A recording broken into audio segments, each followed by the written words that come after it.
are on transit. We're waiting for our bike guys so that we can leave. So today is my last day here. Yesterday was our last night. Today is my last day. We are preparing to go back home to Mombasa.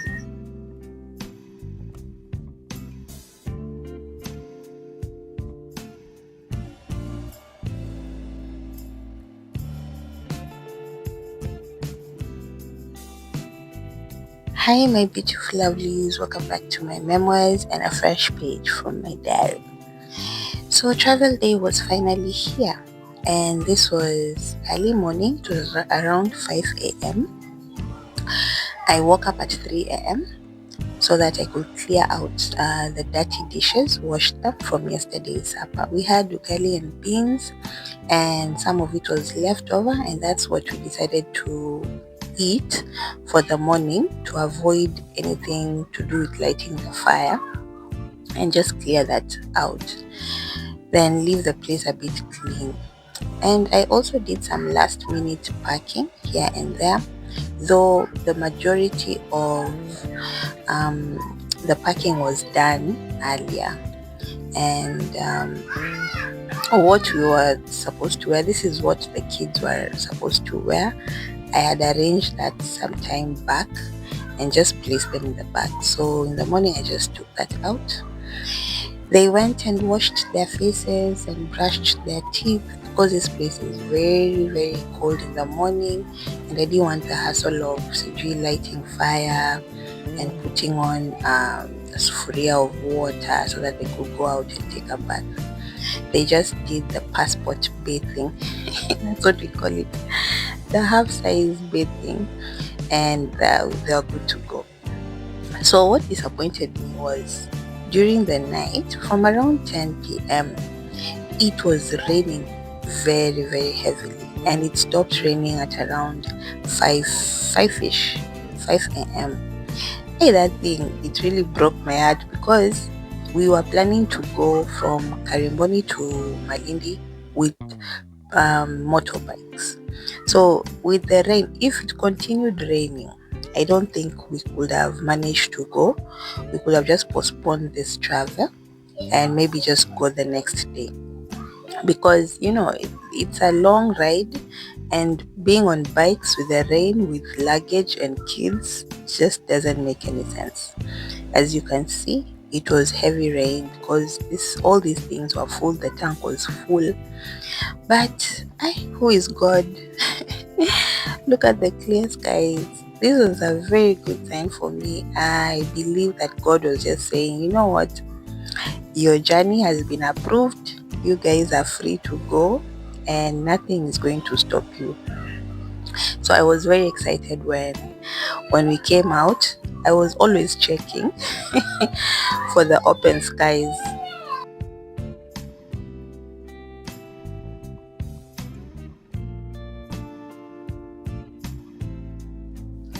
So darkness gave way to the light. Look at that beautiful sky. Look at the sun coming up. Just look at those clear skies. Any ready for takeoff, ready for launch. So Kazungu came in very early. If you remember, Kazungu is going to be our caretaker. He came very, very early and started with clearing this grass. That's the first thing he did. He asked for a slasher and started clearing this grass because this place, this place was very scary, especially with the snakes. So he was like, no, I can't stay here with this place looking like this. This is not what we had planned or talked about. This was just him making this place homely. And that is your girl there. Nimekata weight. I have lost a lot of weight. This is not my body. I have lost a lot of weight. This is not my body. It's not my skin color. This is not my skin tone. But it's okay. That was my outfit of the day, OOTD. And that is how I was looking for. I finally got to wear this dera. And told myself, let me rock it out. Kazungu was doing a very, very good job. and he was very fast because we were already ready. And we were just waiting for the bike guy to come. So he was like, during this time, let me clear this place up, clear this place out. And yes, you see, this is so neat. This is so neat. I wish we could be able to do this when we were still here, but it's okay. It's okay. I know we have left this home in very good hands, and that is Kazungu over there. He wanted to clear around the house for now, and then later on, slow by slow, bit by bit, is going to be clearing further. Another reason for doing this also is to show people that there is somebody living here. If it looks as raggedy, as bushy and foresty as it just looks like an abandoned place, and somebody can easily assume that nobody's living here. In fact, I used to get those kind of comments. People used to tell me, I thought you traveled. I don't see you. The place looks deserted because everybody has planted maize and I did not plant any maize for me. So everybody's shamba right now has maize. It's cleared, it's neat and all that. But our shamba looks very deserted. Very overgrown grass, very tall grass, the shrubs and all that. This was very, very thoughtful of him, and I really appreciated the fact that, he was this considerate, especially knowing that I wasn't going to give him anything. This was purely on him. This was not paid. I wasn't going to give him anything for this. So I just felt like I have left this place in a very, in the hands of a very good person, and it's going to be very safe. So for that, my heart was settled, even if we were leaving for the city. This is what we were going to carry. I had this big white bag, the second one, and that sack. So as I told you before, I was just going to carry books and clothes and shoes for the kids, and some few things that I thought will come in handy in the city instead of them staying here. I took my sufurias, of course. I bought those sufurias at very expensive. I bought them at 3,000 for 8 pieces, and they're lids. So I took those ones as a gift for my mom, and also I took a cooler box because of the kind of business that we usually have at home.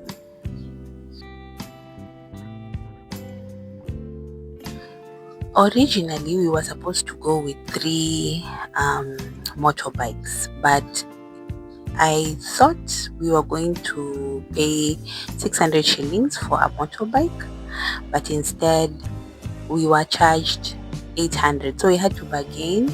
At the end of the day, we paid 700 shillings for the motorbike. So we ended up just taking 2.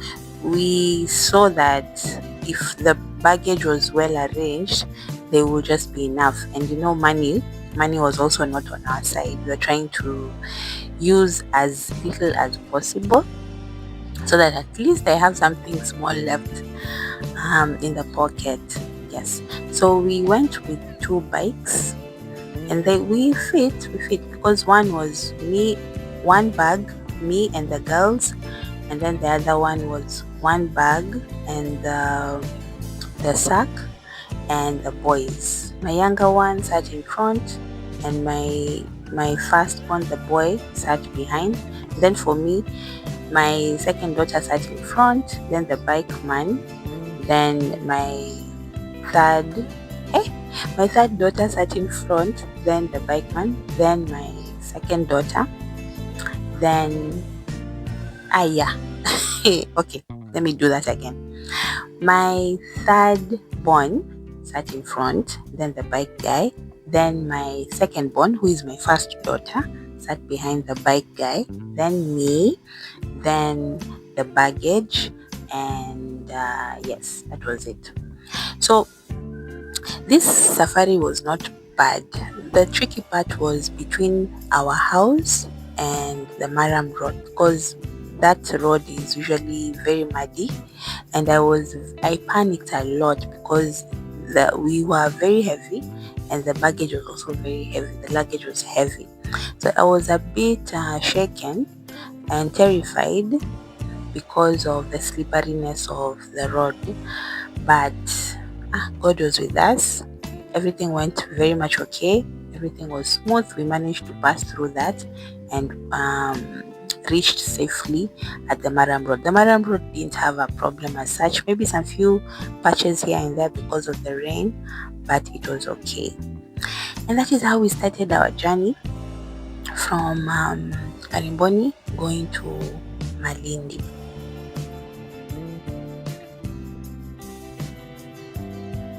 Funny enough, my mind wasn't very settled. Okay, apart from the journey starting well and all that, there was just this feeling that I had forgotten something, but I couldn't put my mind on what it was. It was just, I was like, there's something. I feel as if there's something I've forgotten, but it wasn't really. I don't know. And I'm usually that person who, if I'm traveling, I write things down way before I write things down so that I don't forget anything. But at this time, I was constantly asking myself, what have I forgotten? What have I forgotten? And it wasn't coming to my head. But I'll let you know what it was later on. So we left the Maram Road. This was Marekebuni. We stopped over for a fuel refill along the road. Then we continued the journey. The sun came up very well. It was very cold when we left, but along the way became warm. Nice weather, very nice weather. And I was just looking at this place and I was telling myself, I'm going to miss this. I'm going to miss this. Because immediately you leave Karimboni, the air changes. And by the way, we crossed, this is Sabaki Bridge. This is a river. This is River Sabaki. This is Sabaki Bridge in Malindi. So I'm going to tell you why I mentioned that. We crossed a couple of bridges as we go, and I'm going to mention. If I don't mention, I just put it down somewhere. So just like that, we reached Malindi town and managed to get our seats in this matatu. We went for the normal matatu. A seat was going for 700 shillings. That's times 3. We took the whole back row. Yes, and I bought the kids some snacks because they didn't have a proper breakfast. Mom was telling me, you don't worry, just buy them something small because things are very expensive along the way. Just buy them something small. I will make something for you guys before you even. Anyway, mom and dad were so excited. They were planning for our arrival. They woke up earlier than us. And at the same time, my mom and dad are the type of parents, I think all parents are like that, who keep on telling you that whenever you reach at a certain place, make sure you communicate. Tell me, tumefika Malindi, tumetoka Karimboni, tumefika hapa. That's them for you. So yes, that was it. This is bridge number 2.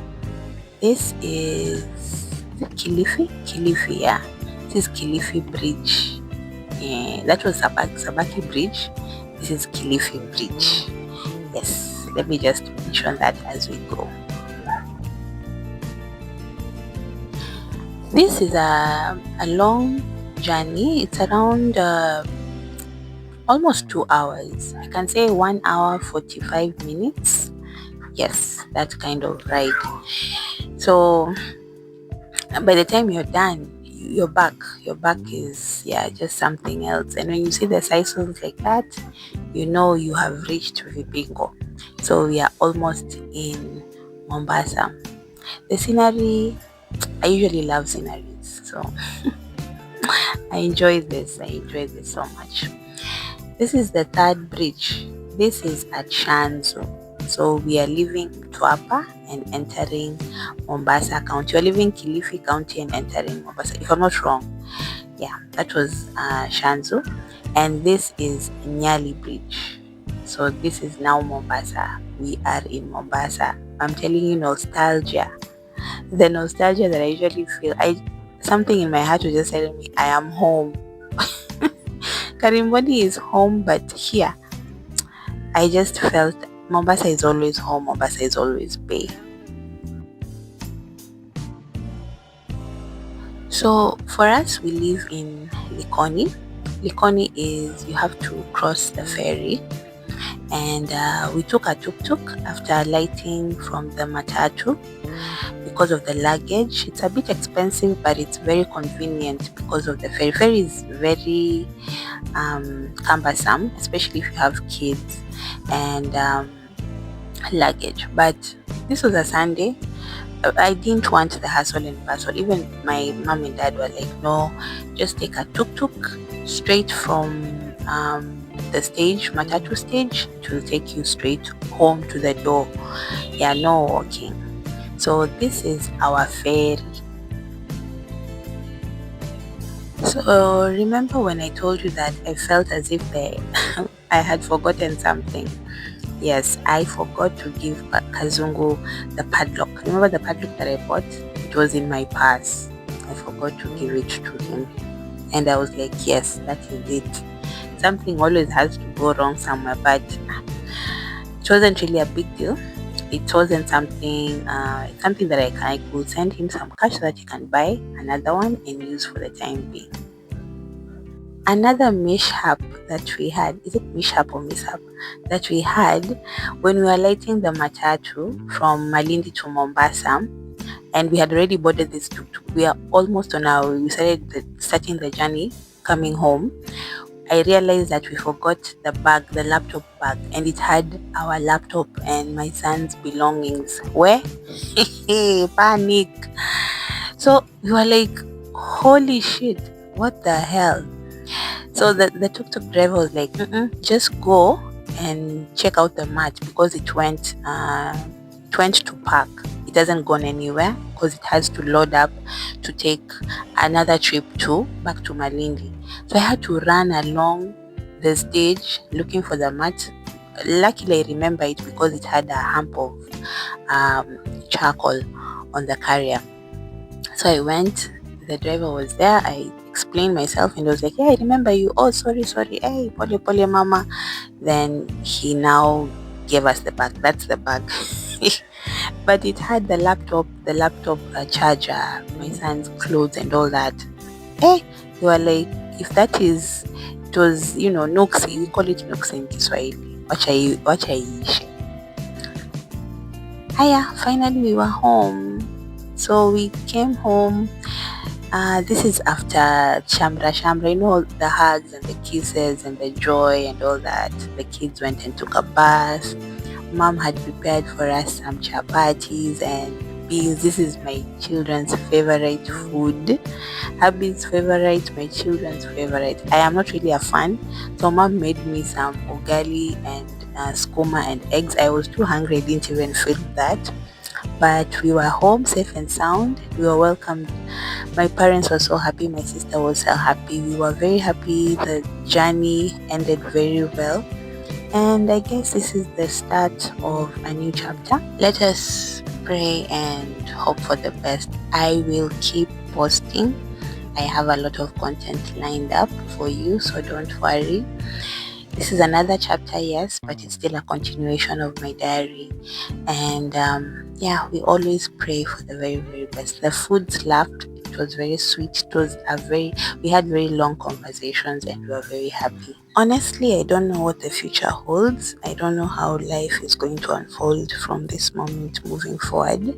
So I am taking you lovelies along with me. We are going to experience it together as I document this part or this chapter of my life. So see you in the next one. Bye.